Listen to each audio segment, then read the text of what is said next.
Well, a lot of people think it was the right thing to do, John. And actually, in the middle of a hurricane, even though it was a Friday evening, I assumed the ratings would be far higher than they would be normally. You know, the hurricane was just starting.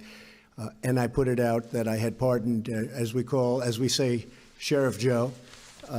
He's done a great job for the people of Arizona. He's very strong on borders, very strong on illegal immigration. He is loved in Arizona.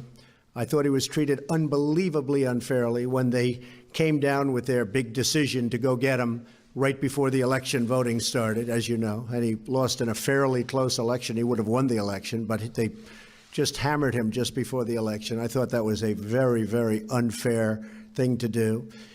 When I mentioned him the other night, you saw the massive crowd we had. The people went crazy when I said, what do you think of Sheriff Joe, or something to that effect. The place went absolutely crazy when I was in Arizona last week.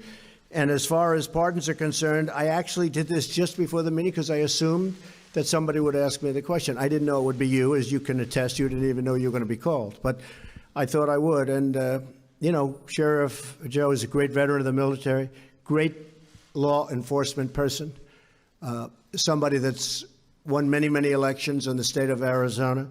But I wanted to look at some of the other people that were pardoned over the years.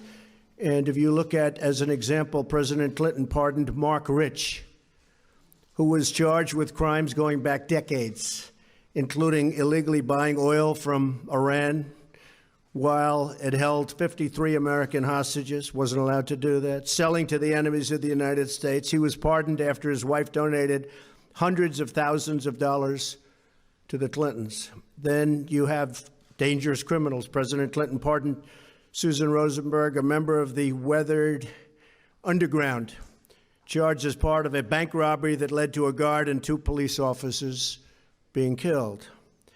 Drug dealers. President Clinton commuted the sentence of Carlos Vignali, a central player in a cocaine ring that stretched from California to Minnesota. Criminal leaker. You've heard the word leaker.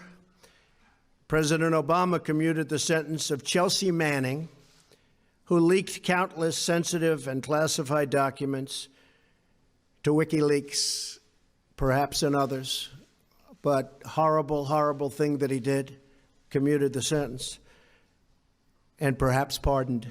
President Obama commuted the sentence of Oscar Lopez Rivera, who was charged as part of a violent independence group from Puerto Rico responsible for 28 Chicago area bombings and many deaths in the 1970s and 1980s. Sheriff Joe is a patriot. Sheriff Joe loves our country. Sheriff Joe protected our borders. And Sheriff Joe was very unfairly treated by the Obama administration, especially right before an election that he would have won. So, and he was elected many times. So I stand by my pardon of Sheriff Joe, and I think the people of Arizona who really know him best would agree with me. Thank you very much.